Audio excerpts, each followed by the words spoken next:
हरि ओम. अवधूत चिंतन श्री गुरुदेव दत्त श्री स्वामी समर्थ.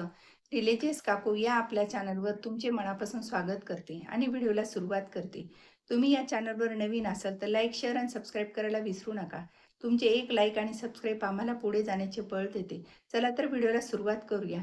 आज आपण बघणार आहोत शनी जयंती कधी आहे. तर शनी जयंती ही 16 मे शनिवार 2026 या दिवशी आहे. तर शनी म्हणजे म्हणजे काय तर वैशाख अमावास्येला शनी देवतांचा जन्म झाला म्हणून या दिवशी आपण शनी जयंती साजरी करत असतो. तर या शनिदेवांना कर्मफलदाता असेही मानले जाते. माणसाने चांगल्या आणि वाईट कर्माचे फळ देण्याचे काम शनी देवता करत असतात. तर शनी जयंती ही आपल्याला अशी म्हणजे उत्साहात साजरी करायची आहे. या दिवशी दुर्मिळ योग आलेला आहे. ह्यावेळेस 16 मे ही तारीख शनिवारीच आहे आणि शनी अमावस्या असल्यामुळे ह्या दिवशी आपल्याला दुर्मिळ योग आलेला आहे. आणि शनी जयंती साजरी केल्याने आपल्या हे दोष मुक्त होतात. आपल्याला साडेसाती कमी होती. म्हणून या दिवशी जयंती आपल्याला साजरी करायची आहे.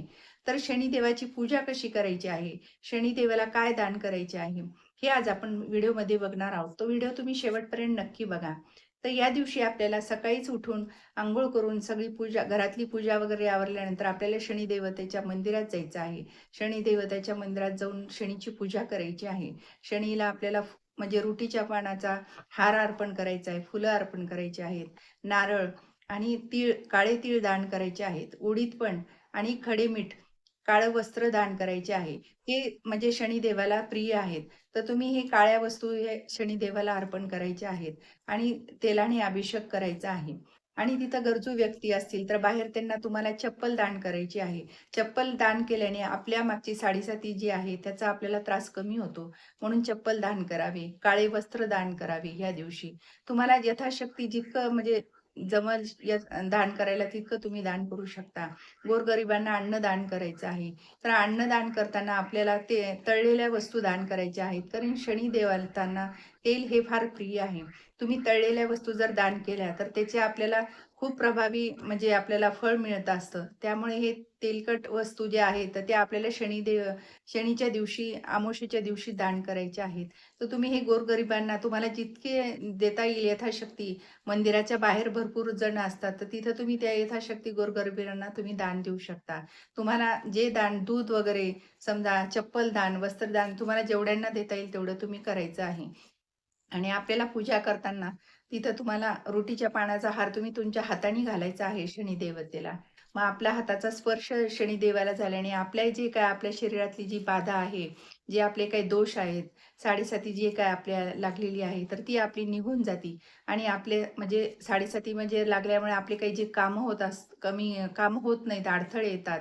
आपल्याला ते सुद्धा आपले कामं व्हायला सुरुवात होते आणि अडथळे आपले कमी होतात. जी आपल्या अंगातली साडेसाती कमी होऊन जाते. तर अशा प्रकारे आपल्याला शनीची पूजा करायची आहे. आणि शनी म्हणजे तुम्ही शनिवार जर उपास करू शकत असाल तर तुम्ही उपास पण करायचा आहे त्या दिवशी.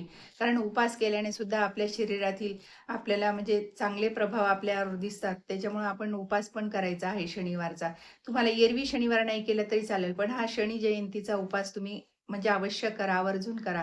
म्हणजे हा उपास केल्याने सुद्धा शनिदेवता आपल्यावर प्रसन्न होते आणि आपल्या कुठल्याही कामात अडथळे येत नाही. आपल्यावर कृपा प्राप्त करत असते शनी देवता. आणि तुम्ही म्हणजे आपल्याला उपास जर केला तर तिथं जाऊन पूजाही करायची. तुम्ही जो काही नैवेद्य असेल तो नैवेद्य पण अर्पण करायचा आहे. ते तुम्ही यथाशक्ती तुमचा नैवेद्य अर्पण करू शकता.